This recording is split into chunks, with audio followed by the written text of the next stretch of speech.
Hey folks, this is Screen Watching. My name is Dan Barrett, joined here by Simon Foster. Simon, look, we're recording this on a Good Friday, and because we're recording this podcast, clearly it's a great Friday. But my question to you, sir, it is Good Friday. Do you celebrate any sort of Easter type things? Like, what's the traditions in your household? No, I don't. And I've got, hello Dan, hello everyone listening. No, I'm not. I'm quite a heathen in that regard. I don't follow any of the sanctioned religious, undertakings that the good Lord asks of us on these special occasions. So no, I don't. Do you? Is your household one of cellophane and chocolate, or is there a church service involved? So, no church service. Basically, it's a bit of a weird year in that for the last 7 years I've been living interstate. And for 6 of those, we just decided it was too hard to make the trip from interstate back home. So we used to just sort of ride Easter out and we just hang out at home. But the difference between those last 7 years and this year is that we've found ourselves back in Brisbane, we're house hunting, and we're staying with my parents. Now, my mum, while not a religious person really, does have this thing on Good Friday, does not want to eat meat. So she holds on to that. Whereas I abandoned that 6.5 years ago. So we are currently, we're not even like we're crazy about meat, but when you can't have something, Simon, boy, oh boy, do you want it bad. No, I thought you'd say something funny, but how about we start with a theme song? Let's do a theme song, yeah, we'll get to it. This is not like TV, only better. Television! Teacher! Mother! Secret lover. What, that's it? That's your movie? Well, I said that I had an idea for a movie.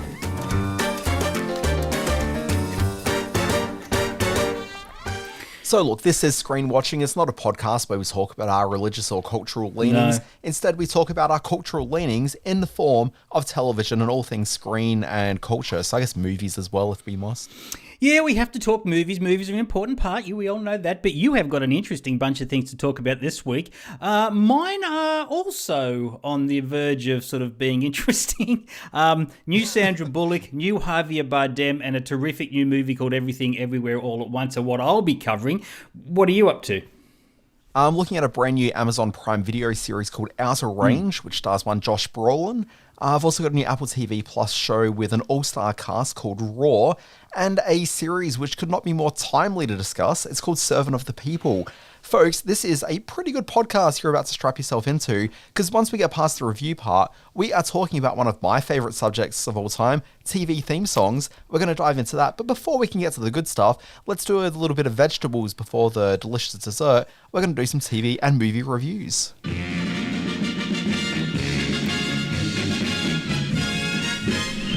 It stinks.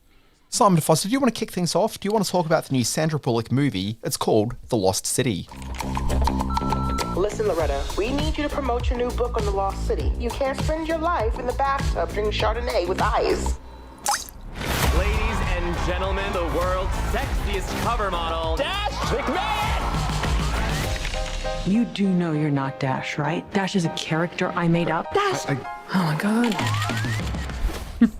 There is something so refreshing in watching true movie stars give their big screen charisma room to breathe, and Sandra Bullock and Channing Tatum take some very deep breaths in the jungle adventure The Lost City.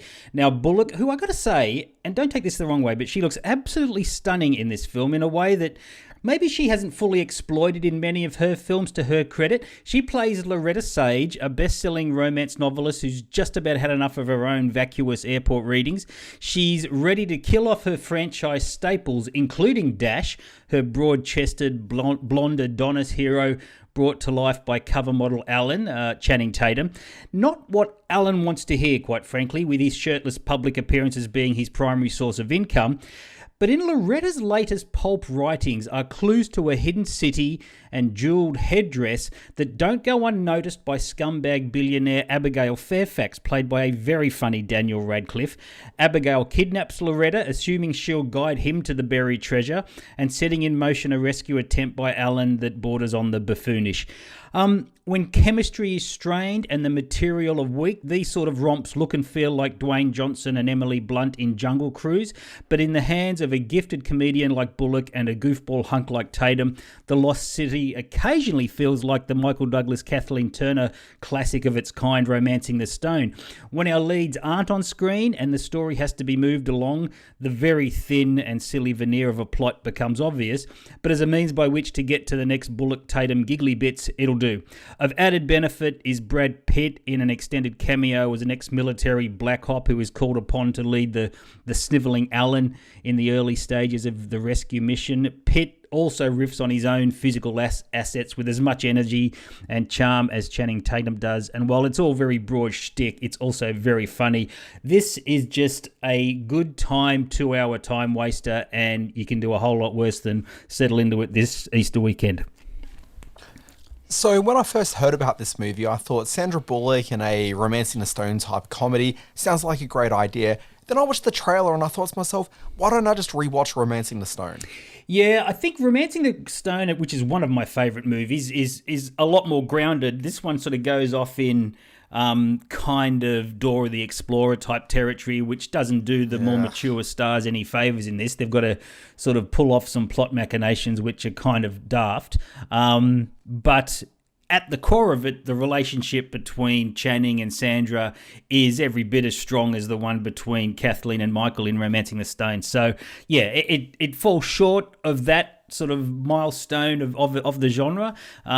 But just seeing these two stars, especially Bullock, who just seems to be really energized, and I don't say energized in a worked up or excitable kind of way, but she's bringing a comedic touch which we haven't seen in other films of hers for quite some time. So it's just good to see these two stars having a bit of fun on the screen. It feels like they're having fun.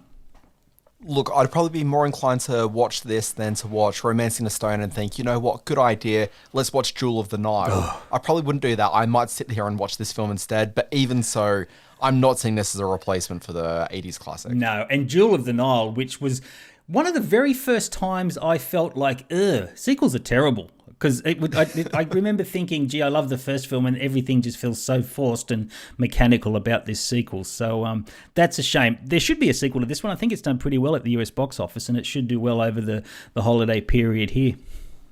Yeah, I think it's done reasonably okay. Yeah. Simon, let's move on. I want to talk to you about a brand new TV series that's called Outer Range. I'm looking for the Abbott Ranch. Yeah, we're not a tourist ranch. Come on, let's look in a camp. Only be a few days. Autumn. Well, Glad to finally meet you. Why are you here? Yeah, could you really make out anything in that? Not really. Or is this it's like Christopher Nolan did the audio editing on the series.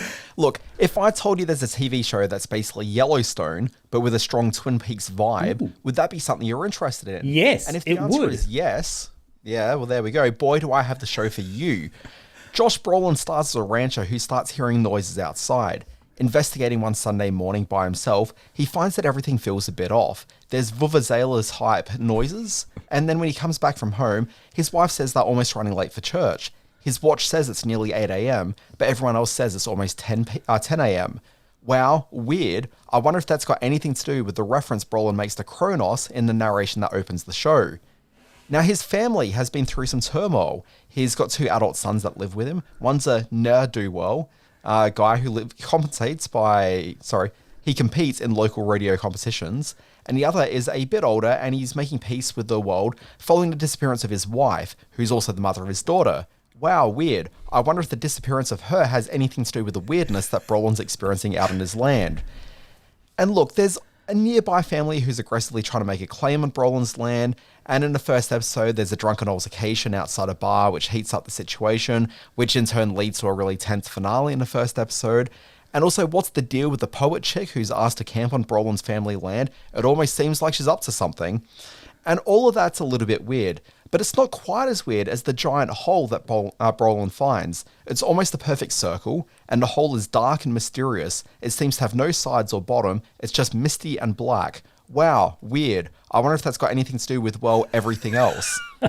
And look, there's something about Outer Range that feels a little bit cynical in its design. It's as though somebody wrote down all the elements they wanted from a show and then set out to draw them together. And that isn't to say the show isn't a little bit compelling, and though it certainly is, but it's not as compelling as the show hopes that it is. And there's a lack of authenticity to its oddity. It's almost as though there's a bit of a normie writer who likes the idea of being as odd as David Lynch, and real talk, As if the Twin Peaks revival series isn't a big creative inspiration for the series here and the mood and tone, like the entire series desperately wants to be Twin Peaks 2017. Out of range, it's enjoyable enough, and certainly in the closing minutes of the first episode, I found myself well and truly drawn in, but there's a sense all the way through this, the creative vision is about as substantial as that big old black hole in the middle of the paddock. The trailer hooked me in. This was off my radar, I must say. As are some of the Amazon titles, I'm not getting a lot of word about some of the Amazon shows here in Australia, but this one with Dan Barrett looking like Josh Brolin in the lead, Imogen Poots is a big plus. Will Patton is, a must-watch, classic sort of who is that guy actor who's just been in so much good stuff. I'm going to seek this one out. The time missing sort of period that you alluded to at the start of the review, that's very alien abduction type of mythology, so that's got me hooked because I'm a mad keen UFO guy. I'm going to check this out. The trailer, in trying to cut together a clip for it last night, which I failed miserably at, thanks Dan for throwing that my way, and sorry I couldn't help out, but look, it's yeah. It kind of has me hooked in. I'm keen to see where the next few episodes go. Yeah, look, I wouldn't necessarily be looking so much towards alien abduction, and I'd look a little bit more like things like The Endless, which plays around with chronal disruption. Okay. Somewhat. What's chronal disruption? What do you mean? Like we'll say time disruption. Oh, okay, sure. Okay. Oh, chronology, sure. I understand. All right, it's on Amazon Prime as we speak. Surely with that cast and that kind of pedigree, they'd have high hopes for it, wouldn't they? This would be one of their more upmarket, more prestige titles for the year. Yeah, I don't understand the Amazon promotional cycle. They kind of feel as though they can just throw anything up and people will start watching it or talking about it, but that's proven to be not the case at all. And it's only when they put some real marketing behind it that things get a bit zeitgeisty for Amazon. Like think about, say, the Jack Ryan series, for example. Yep. Yeah. Yeah, remember all the bus shelter ads and everything you saw around for that, and then suddenly people were talking about that show. Yeah, for sure.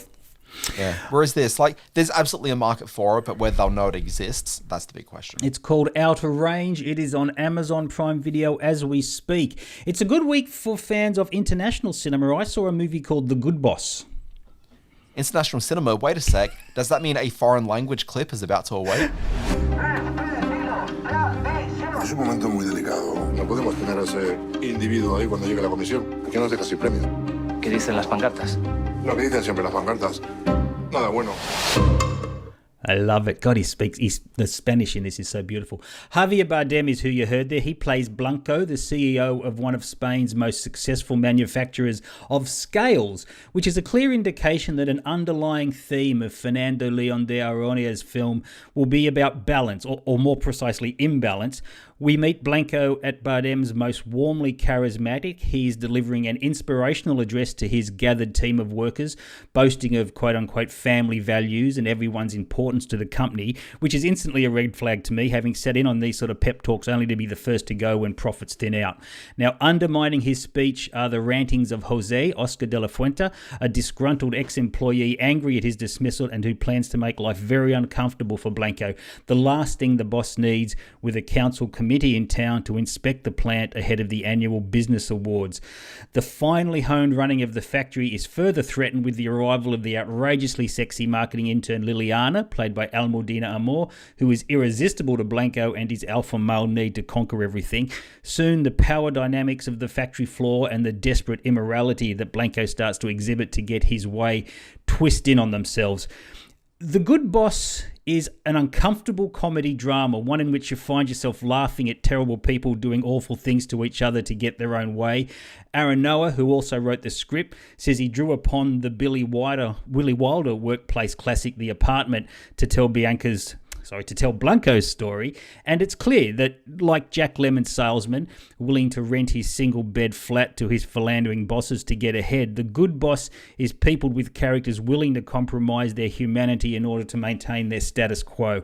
The Good Boss cleaned up at the Spanish Oscars, the Goya Awards, late last year, winning 8 of its 20 nominations, including Best Film and Best Actor and Script, and it's easy to see why. It is very slick, very clever, very complex entertainment which I would also compare to James L. Brooks's Broadcast News in its dissection of workplace manoeuvring. I thought this was a great film. Head on over to our YouTube channel. I interviewed the director, Fernando Leon de Oronia, through the week, and he had lots of wonderful things to say about working with Javier and about getting this kind of story right in the current workplace and climate. So, terrific film. The Good Boss is in limited release around the country.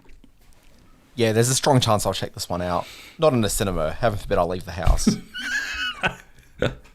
But someday. Yeah, someday you should see it with the big subtitles up there on the big screen. Yeah. Hey, look, I'm going to talk to you about a new Apple TV Plus series. It's called Raw. It's Mommy's first day back to the office this week. I don't want you to go. Don't go. They're not brave like you. They're too scared to do anything that's different, anything that's new. Ta-da! Wow. Is it for your golf trophies? It's for you. Man, talk about a tenuous collection of stories. Raw is the latest anthology series to launch on a streaming service, and like so many of these anthology shows, there's just nothing that really ties them together to be a worthwhile creative exercise. The official logline for Raw is this: an insightful, poignant, and sometimes hilarious portrait of what it means to be a woman today, featuring a unique blend of magical realism, familiar domestic and professional scenarios, and futuristic worlds.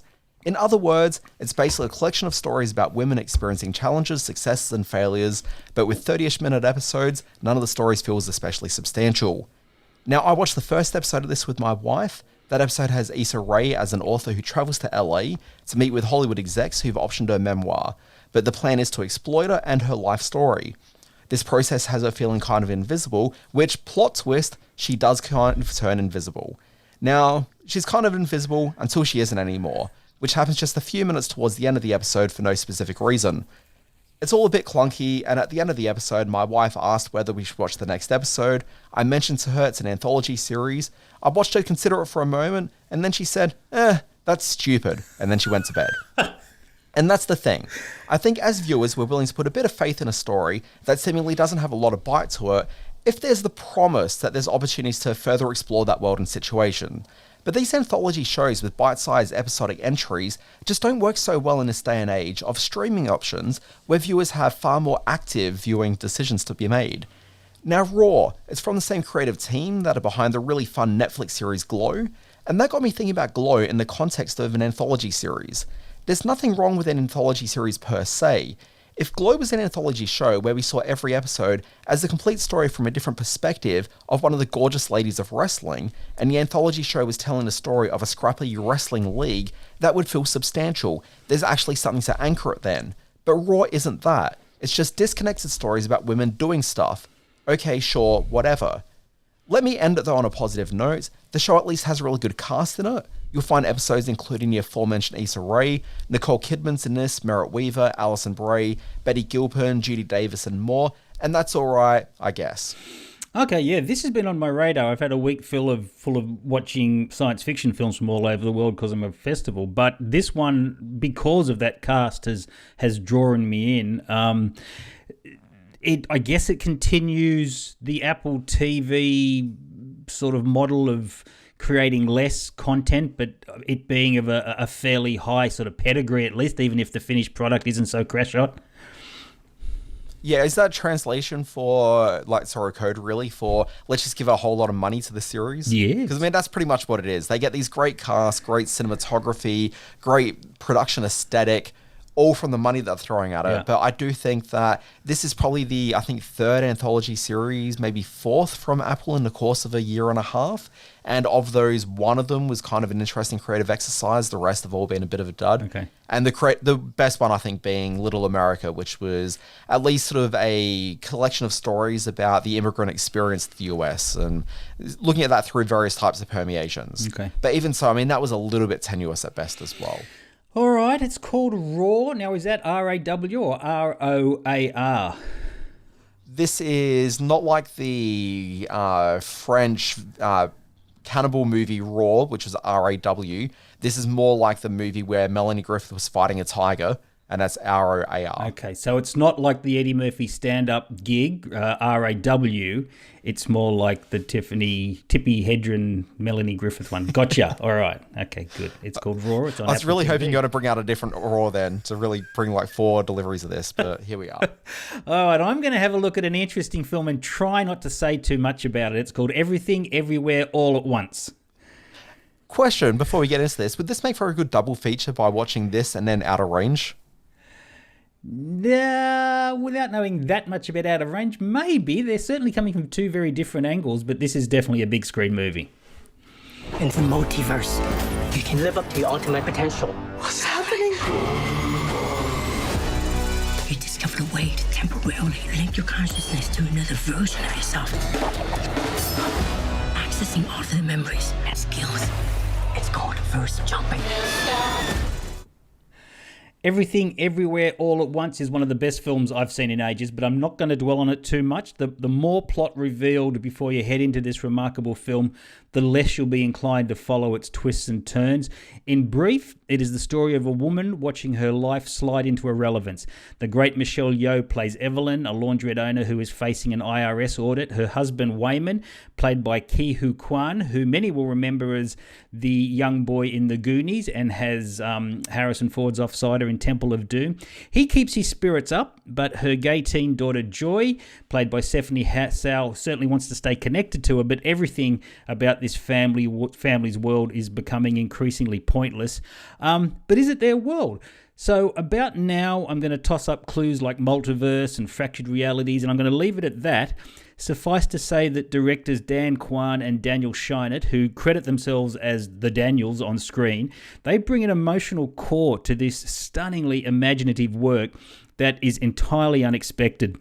It is such confident filmmaking. They establish the rules of their premise very clearly, make sure the audience is fully invested in both their ideas and in the characters, and then they come at it from a really humanistic perspective, rarely seen in these type of genre films. It is so filled with surprising turns, including producer Jamie Lee Curtis in a brilliant support part. To try to capture its vibrancy in a review is aimless, is pointless. It is such an invigorating, emotional work of the imagination, the kind that was hinted at in the Daniels' last film, Swiss Army Man, but which goes to whole new levels here. I do want to point out, I want to get on my soapbox here a little bit. If you're one of these any screen or do movie watchers, happy to comment on how disappointing you thought that Oscar-winning film was, having watched it on the train on your phone between Gosford and Central this morning.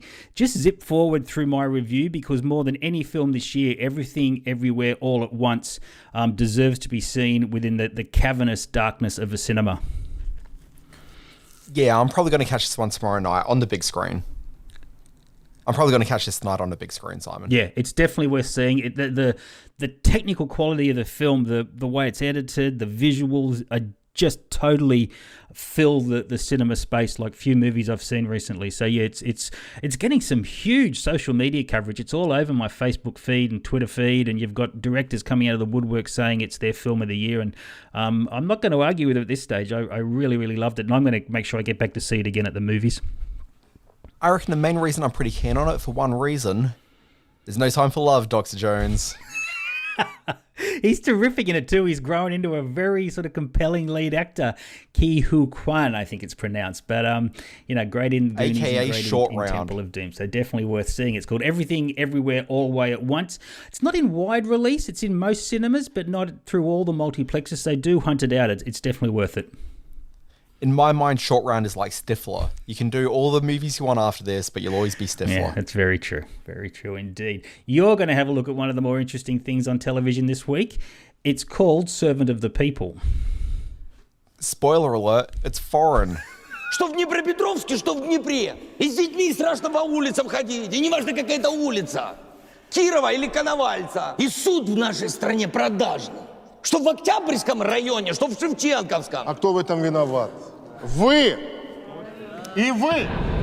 Я и моя фракция! Мы работаем на вашу фракцию! How's your Ukrainian? Look, could you believe a story about an everyday school teacher, disappointed by the state of modern politics in Ukraine, running to be president of the country and actually elected? Maybe. That story has about as much credibility as a story about a comedian who created a TV series about an everyday school teacher in Ukraine who gets elected as president of the country, who then turns and runs himself to become president and actually gets elected. This, of course, is actually what happened in Ukraine, and now Volodymyr Zelensky is the president of Ukraine and subsequently one of the world's most consequential figures. You may have heard about Zelensky's background and been curious about this TV show. Well, no wonder no longer, as it's currently streaming now on SBS On Demand here in Australia, and elsewhere around the world you've got Netflix screening it. In this show, Zelensky plays a history teacher who has the respect of his students, but not so much the other faculty members or his own family. One day he gets into a heated conversation about politics with another teacher, and that's captured on video by a student who's watching on.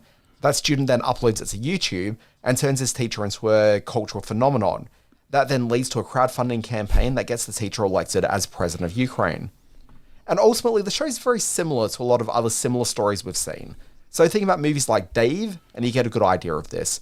It's a wish fulfillment fantasy about what could happen if the right everyman was elected to be in charge. Watching it from my couch here in Australia, I found the show to be a little bit flat. Zelensky's charming enough, but not so charming that I was drawn into the show all that much. And the magic wish fulfillment scenario was a little bit lost on me. But all of this, I suspect, is really an issue of cultural difference. I get why the show was a huge success in Ukraine, but I also get why I felt such a distance from it all. And the show itself actually reminded me a lot of the US movie Swing Vote. That was a Kevin Costner film from a few years back, about a hopeless guy from New Mexico who learns all about democracy when it's discovered that his single vote will determine who the winner is of the US presidential election. And the reason that film seems so reminiscent of this series is that I found myself appreciating the democratic fantasy element of it all, but like Servant of the People, it just felt like it failed to really communicate the magical warmth of the scenario on screen. So worth a look because, what other life story is like this? Like literally a guy plays the president and the guy plays an everyday person who becomes president on a TV show and then literally gets elected as president just a year and a half later. Like that is just phenomenal. It's like Martin Sheen suddenly becoming president.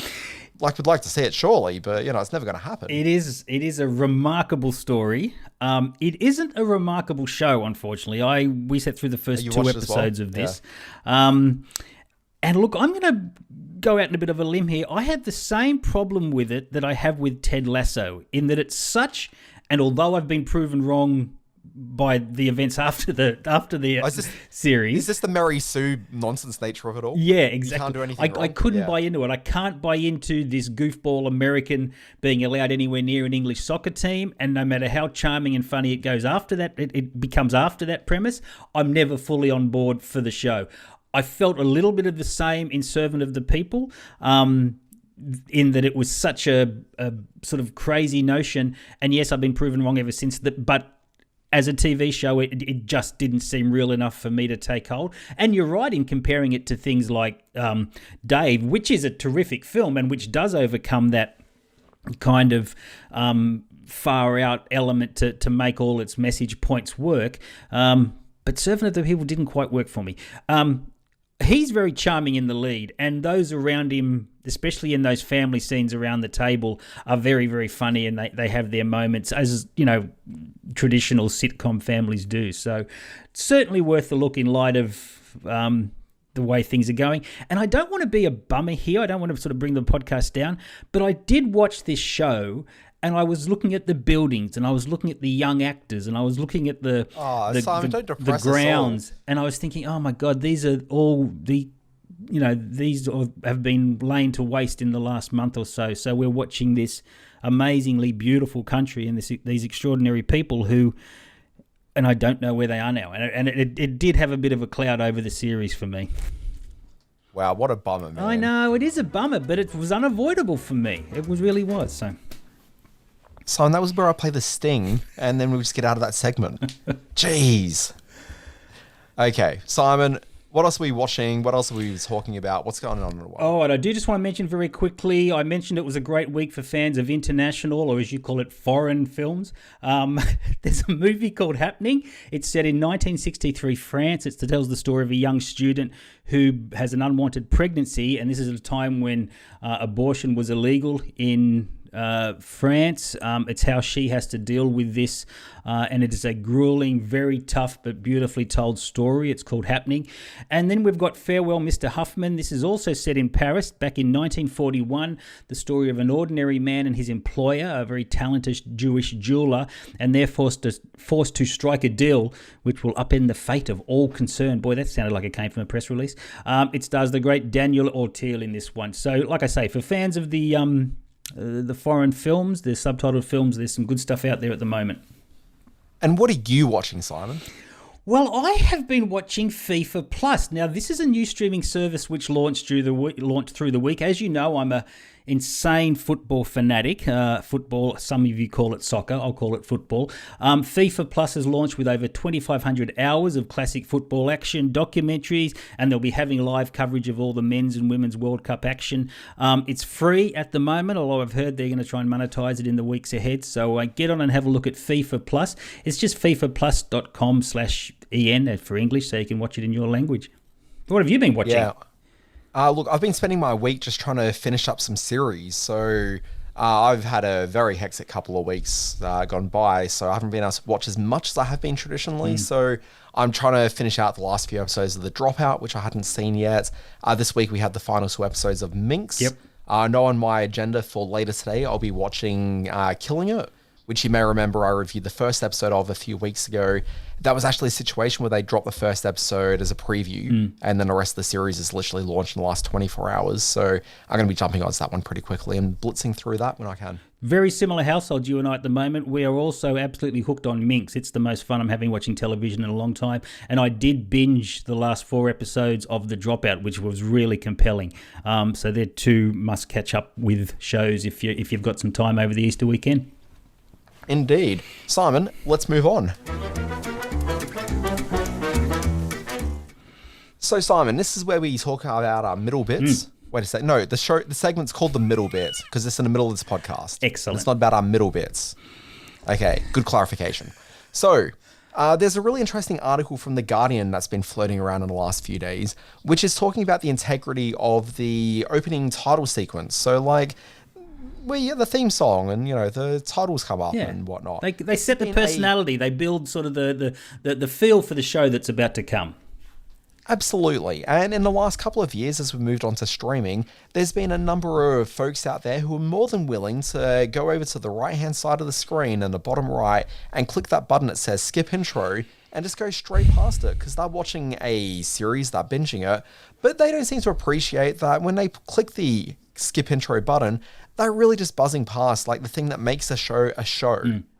You're absolutely right. And I'm guilty of it. Integrity. I have done it in the middle of those binges. I've skipped past the recap and the music up front. So I'm ashamed to say I've done it, even on some of my favorite sort of TV credit sequences and theme music. I've done it and I'm ashamed. I'm ashamed, Dan. I've got no time for it. As far as I'm concerned, this is foundational to the television program you're watching. Yeah, true. I'm okay with you skipping past like the closing credits. Like, that's fine. It's just a black screen with text. But the opening titles are like an entry point into the show. It is the DNA of the program that you're skipping past. And as far as I'm concerned, if you're the sort of person who skips intro, you're not welcome in my house. All right. So what are we doing with our middle bit? Where are we going with this? We're going to celebrate. Okay. Yeah, so look, let's celebrate the opening title sequences, the music, and I thought, Simon, this was just a great opportunity for us to talk about TV theme songs a little bit. Love it. And maybe talk about like the last 5 decades of television. Wow. And what we think are just some of the highlights in terms of our favorite TV themes or themes that we think are just essential to the art of the opening titles. I think that's a great idea. This is your idea. You came up with it only a moments before the podcast came together, and I've got to say you have done some extraordinary work in making this happen. I can't wait to hear your 5. Where do you want to start? Okay, so we're going to go like decade by decade. Sure. So I'll do one, then you do one, and we'll sort of back and forth. Sounds great. So look, there's a whole bunch of opening title sequences from the 70s that I wanted to like look through, but like I just thought if I have to pick one of them, maybe the Mary Tyler Moore Show should be the one, but no, I'm going to go for the one which is just one of my all-time favorite themes and probably the first sitcom from the 70s that I really fell in love with. And this is me as a kid in the 80s watching it as, you know, repeats years after. This is a show that I watched when I was way too young to be watching it, because there's some pretty adult material in the show, and we can talk about it afterwards. But the thing that I wanted to play here was the theme from Maude. Lady Godiva was a freedom rider. She didn't care if the whole world looked. Joan of Arc with the Lord to guide her. She was a sister who really cooked. Isadora was the first bra burner. Ain't you glad she showed up? Oh, yeah! And when the country was falling apart, Betsy Ross got it all sewed up. And then there's Maude. And then there's Maude. And then there's Maude. Okay, so that's the theme from Maude. This is a series that starred B. Arthur. It was a spin-off from All in the Family, which is also set in the same universe as other shows like Different Strokes and a whole bunch of, those sort of, what's it called? Good Times, I'm pretty sure, is set in the same universe as well. Yeah. Yeah. But anyway, and also Good Times has another great theme song. Some great theme songs from that era. In doing this, I acknowledge some of the great sort of half-hour sitcom theme songs. I've sort of gone with some of the more instrumental works, but Maude, yes, Good Times going into the next few decades. We'll touch on some other ones, but that was a great choice. I'm going to also go with a sitcom tune. This one was a series that wasn't a huge hit here in Australia. It was a seminal work over in the US. It was one of the first series that James L. Brooks was the showrunner on. It's called Taxi. Sorry, you say like not a big success here, but you suggest that it might have been in the US. It barely skated by in the US as well. Okay, let's have a listen. Great influential show.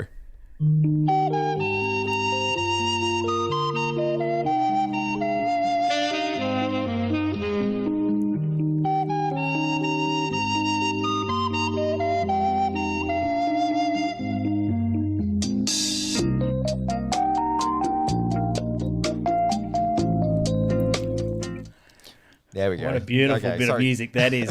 From Bob James. It's a piece of music called Angela. Actually came in episode 3, and the producers thought, hey, we love that. Let's make it the opening title. So it was. I love Taxi. I would also mention the theme song from SWAT. The Love Boat was, obviously has lived on far beyond the series ever has. And one of my lovely little sort of instrumental themes was from a show called Family. So they were my sort of hits from the 70s. I came so close to doing the Love Boat. so close. No, Maude's a great choice. Maude, no one's going to hear that. So, and then there's Maude. All right, let's move to the 80s. This is good. I'm enjoying this. So there's something from like this sort of era of TV, and the next two tracks, both yours and mine, very much feed into this a little bit, which is that the opening title sequence, as opposed to now where we just skip straight past it, they're often like these sort of long sort of languishing sort of, you sort of really have to spend like about a minute or two of just listening to musical like intros, like melodic sort of themes, not necessarily like loud pumping things like that Maude theme from a moment ago, but more things like Taxi, and that was not out of step. And when you hear my song from the 80s, it really taps into that. I'm going to go for another sitcom, and very much a cousin to Taxi in so many ways. We all knew this was happening, right? Yeah, we knew. Yeah. Making your way in the world today takes everything you've got.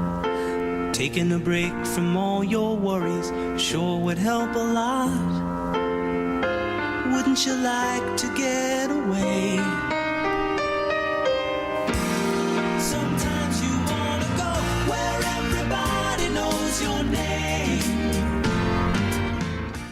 So as the series Cheers goes on, the theme song does get sped up a little bit, and it's less sort of slow and ponderous as that is just there, but not like that sped up. It just gets a little bit quicker here and there. But yeah, like it just struck me as interesting that back then you really could have these much slower, more thoughtful themes. Yeah. And that really ties quite heavily into your 80s pick. A gentleman named Mike Post was one of the great sort of TV theme song writers and composers of the period. He did the Rockford Files. He did the Greatest American Hero theme, which was very close to being my pick for the decade. He actually had a charted, a Billboard Hot 100 hit. It went to number 10 and went to number 4 on the Easy Listening chart. It was the theme tune from Hill Street Blues.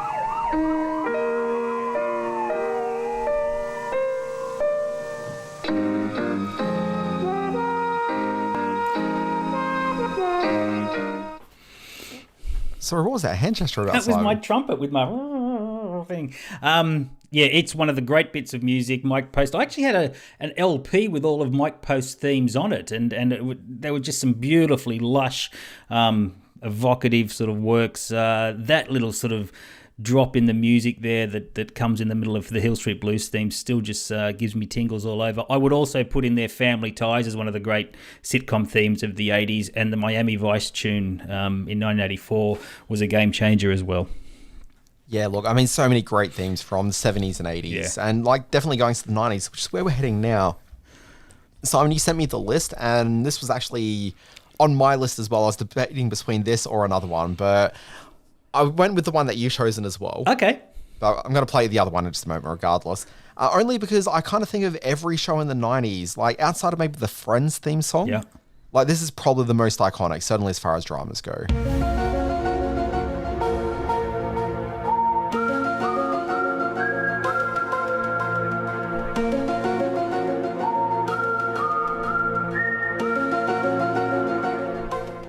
I think I've overdosed on that theme. Oh, it still just chills the blood. It's come to represent, certainly as soon as you hear that, you think of the supernatural and of the UFOs and aliens and ghosts and all those sort of wonderful things that the X-Files touched on. And by all accounts, just in preparing for this segment, the famous echo sequence in there that has become so iconic was created by accident. Mark Snow, who wrote the music, sort of just lost his cool one night and he banged down on the keyboard and the echo effect was born, or legend has it. So I would also, we can't not put in there Seinfeld from the 90s. It's sort of lived on as the show has. The West Wing, and for something completely different that was also a game changer, Angelo Badalamenti's from Twin Peaks. Yeah, I mean, Seinfeld technically is really a 1989 theme song. True, yes, it came at the end. True. Also, I really hate the Seinfeld theme. I think it's just awful.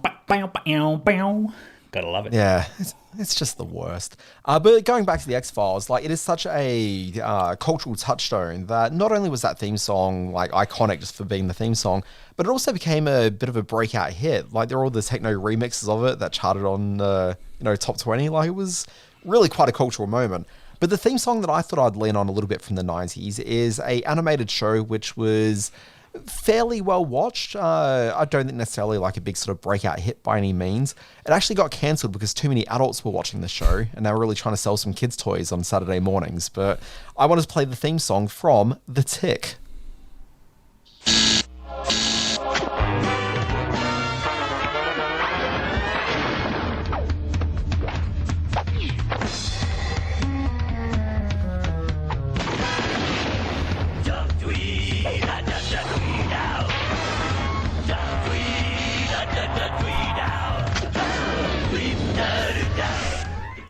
It's so manic and silly. I've always just loved it. Never watched it. Don't know that theme song. That is a crazy bit of, and I guess that sort of is cut from the same cloth as things like Ren and Stimpy, which became a much more adult show, and obviously sort of fell into some dark sort of stories of the production of it in the years gone by. But that also had such an iconic theme tune as well. So yeah, that's a good one. The Tick. I didn't see that coming. I'm going to see if I can dig out a few Tick episodes for you because I think you'll get a real kick out of that show, Simon. Okay, looking forward to it. So we're into the noughties now. What'd you have there? Yeah, so look, this is technically a 1999 show, but ostensibly I think of this as being a 2000s program, and this taps completely into the skip intro culture, but let's talk about that in a moment. You'll know what this is.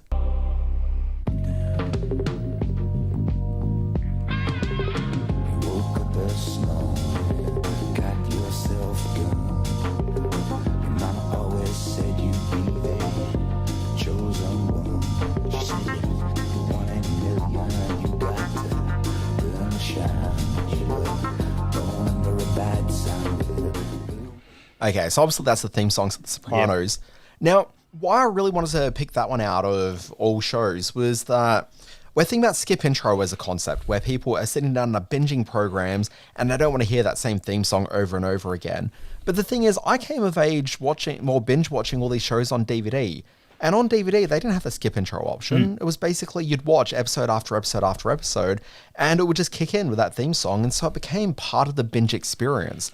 that every hour as the show resets and you're really starting a new story, you're hearing that theme song again. It becomes such a core part of the experience of watching through a binge. And one thing we haven't mentioned, and which the Sopranos theme does perfectly, is that it's cut together with some stunning images as well. By the time the song ends and the car pulls into the driveway, you are fully invested in the show. There were moments in the theme song for shows like MASH, and I think the one I've got coming up as part of the Naughties too, I think it had a beautifully cut together series of images behind the music. So yeah, the Sopranos was that perfect blend of image and sound. Yeah, I mean, the thing with the opening title sequence is that it's trying to sort of defy your expectations of what a mob drama is, because so many of the mob dramas we'd seen are based around New York City, where the opening titles this start with Tony leaving New York City and taking all the way out to Jersey. So kind of really interesting in regards to that. Yep, perfectly done. Simon, yeah. We're going to move on to a song that I'm going to play in full. Hang on, have I done my Naughties yet? Yeah, this is what we're about to hear. Oh, okay. All right, let's hear it then. Okay, people will know this theme surely.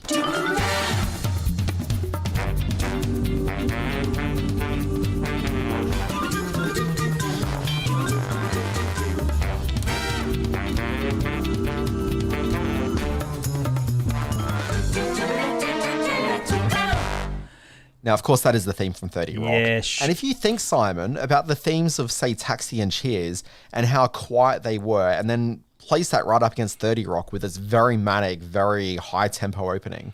Yeah, I think that sort of reflects the nature of the show, of course. I think it was more a rat-a-tat-tat show about jump cuts to comedy and funny moments, and that comes across in that theme song.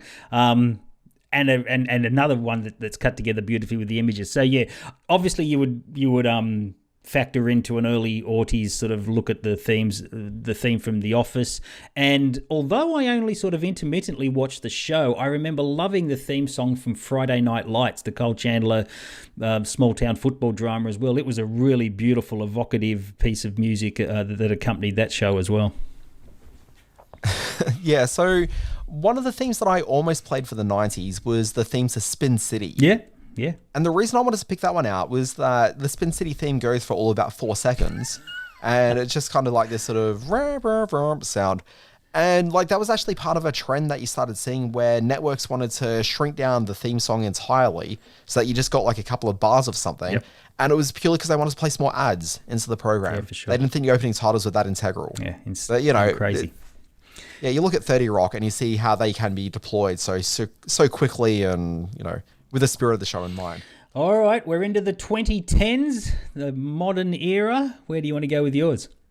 Now, both of the ones that we chose, I particularly like as choices, only because there was a trend that started to take... So, I had The Sopranos as my naughties. I almost thought about The Wire. Yep. And both of them came from that sort of era watching on DVD. And, like, the one I'm about to mention is also a bit of a DVD watch that I think a lot of people sort of know it for and like binge watching it this way. But this kind of goes counter to what we started seeing towards the end of the noughties going into like the 10s, which is this idea of opening titles as like metaphorical representations of the program. Wow. And for that, think about things like, say, like Game of Thrones, for example. You know, like you never see the actors or anything on board. It's always like just gears moving in the background and stuff, and like water used to swish around in some opening titles, and I kind of hate them. I kind of like things that are like really big, bold, and show actors doing stuff or actually really quite different. And the one I chose is one that I think does a representation, but in a very different way. It's the Mad Men theme.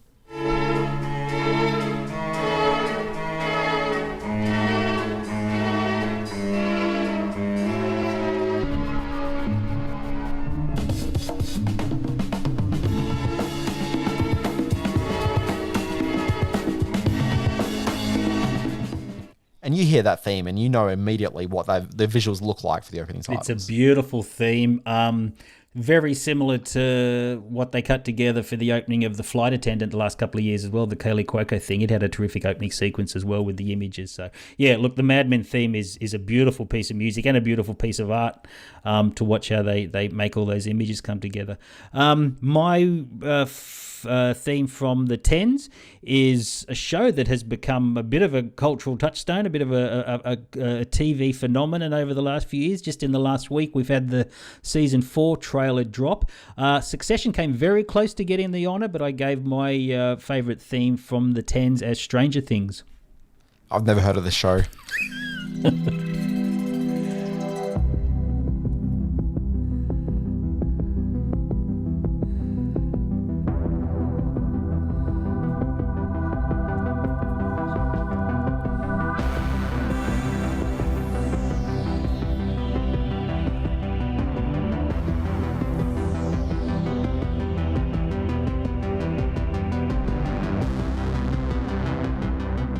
Oh man, I really loathed the whole thing up there. Let's fade that one out, Simon. It came along right at a point when 80s retro stylings were right in. This clearly mirrors the John Carpenter, Giorgio Moroder sound of the 80s, the synthesizers and the electronic beats. Just a terrific piece of music and a terrific looking season 4 too. That trailer's a real piece of work. Yeah, I've actually deliberately steered clear of the trailer. Yeah. I didn't want to go in pretty cold on this one. But just a bit of a thing about the Stranger Things theme. Back in 2016, I was working for a magazine that had weekly deadlines on it. And it meant that on Tuesdays and Wednesdays, there was always a mad rush to write the 10 pages or so that I usually had to add for the paper, for the magazine that week. So I was always just like on this really tight deadline. So I'd throw the headphones on and I was looking for music that would inspire me to want to write quickly and fast and just get like a real urgency about it all. And the Stranger Things theme became that. So I used to listen to that theme on loop for like hours every day because it really just inspired me to... Yeah, that explains a lot. You know what we've done? We've gone through this whole TV theme and not mention maybe the most iconic TV theme of the last 50 years, the great theme song from The Simpsons. So we should put a special mention of that towards the end there because it has lived on ad infinitum and will continue to do so as well beyond the end of the series if that ever happens. So great bunch of tunes, mate. Great idea for a middle bit and some great stuff in there to keep looking at as TV watching continues. After a middle bit comes an end bit. Slipped on my finger on that one. Simon Foster, at the end of the week, end of the podcast, every week, we like to talk about the movies and TV shows that are coming up. Yes. What's on the horizon? Yes, we do. There's a couple of interesting movies debuting on the streaming channels. A show called Polar Bear. It premieres on Disney Plus on April 20. This follows a polar bear mum as she prepares to navigate motherhood in the blisteringly cold terrain of wherever polar bears live. It's narrated by the wonderful Catherine Keener and is all part of the Disney Plus's documentary range, which are terrific to watch. There's been some incredible shows on there.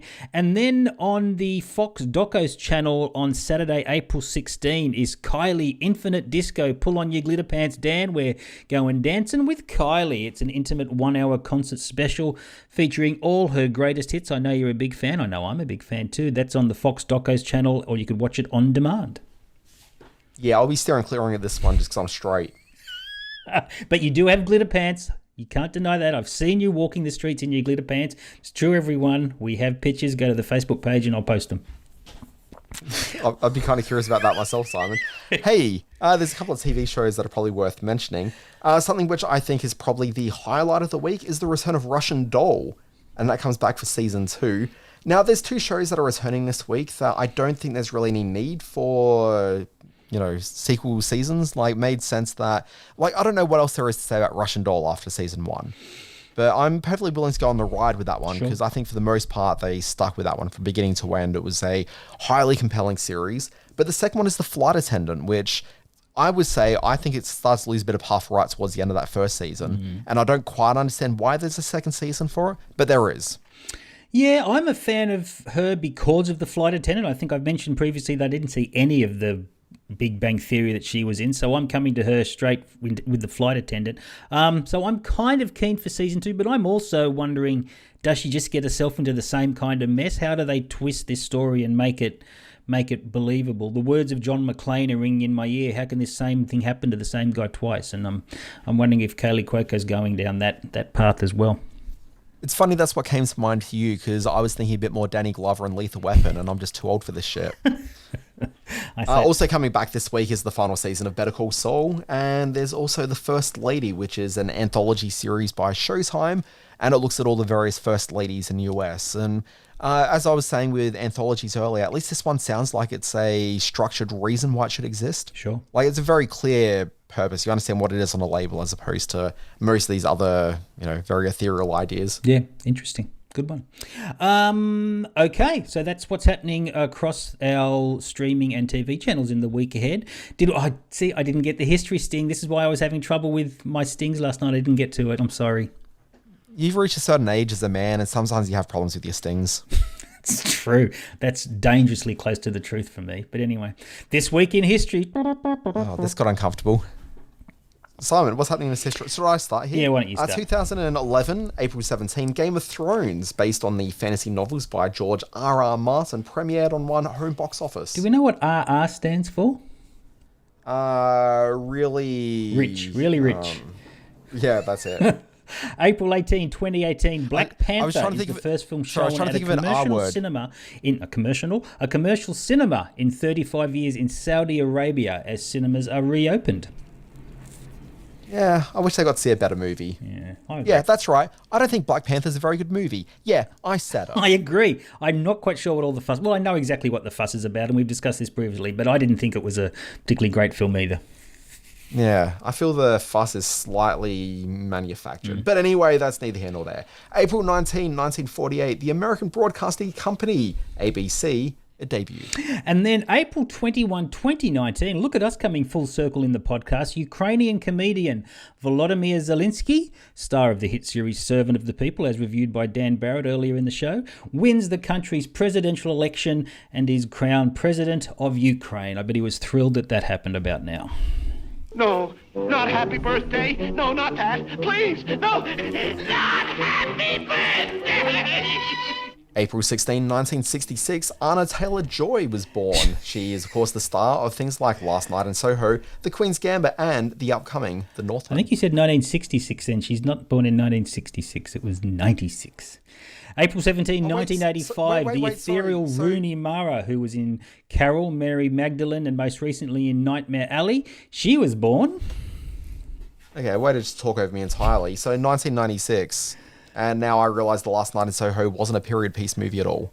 No, not at all. I thought it was from the era. I thought it was authentic. Yeah, it wasn't. No, it's April 18, 1988. Vanessa Kirby, who played Princess Margaret in The Crown, and people would love her from Mission Impossible. Oh, yes, Rogue Nation. I think it was Rogue Nation. She was terrific in that. Or was it the one after Rogue Nation? Whatever the last one was. It was Hanging from a Plane. I can't remember what it was called. Yeah. But she was great in it. I don't know. I interviewed her once. Really, really lovely person. Wow, she's fantastic. If you haven't seen Pieces of a Woman, which is a really tough show to watch, the opening sequence in that, her home birth that goes wrong, is really, really powerful. But she's fantastic as the grieving mum. So I love Vanessa Kirby. I can't wait to see her in more stuff. April 20, 1949, the beautiful Jessica Lange. She made a debut somewhat sketchily in King Kong opposite Jeff Bridges and Charles Grodin, but she won an Oscar for Tootsie, and she was amazing in Frances. And Amber Heard was born. Let's not go any further on Amber Heard. Oh dear, not a fan, eh? Okay, end of the podcast. Folks, thanks for listening to Screen Watching. My name is Dan Barrett. You can find me on Twitter at the Dan Barrett. You can find all my rants about Amber Heard through that Twitter account, and you can start your day with my free newsletter. It's called Always Be Trashing Amber Heard, and you can find that at alwaysbewatching.com. It's got the big stories in TV, streaming, and film. And on Friday, you can find the Always Be Streaming newsletter, which recounts the big shows that launched that very week. All right. I am on the Twitter at Simon R. Foster1. You can read my words at Screenspace. That's screen-space.net. Do visit the Screen Watching Facebook page. There's all sorts of cool things up there. Go to the Screen Watching YouTube channel. We've got an interview with Martin Dinglewall, the actor turned host of the new SBS food show Eating Plants. And we also got the interview with Fernando Aranoa, director of The Good Boss. I've had a very busy week interviewing people. Oh, and do go to my Sydney Science Fiction Film Festival site where you can buy this, the cool new Sydney Science Fiction Festival t-shirt, available in all sizes, so you can be a cool kid too. I just wish Simon knew how microphones worked. Of course I was off mic then, but people saw the T-shirt. Go to sydneysciencefictionfilmfestival.com and order yours now. They may have seen it if they're watching on the YouTube, Simon, Yes. but podcast is really where the bulk of our listeners are. That's very true, I know. Do go to check out our YouTube channel to see my T-shirt. Sure. Folks, speaking of podcasts, follow Screen Watching via your favourite podcast app. Load it up now, hit the follow button, and the podcast will be there whenever you need it. It's been a busy one, Dan Barrett. Thank you very much for a terrific show. Happy Easter. We'll be back next week. Enjoy your Good Friday T-bone.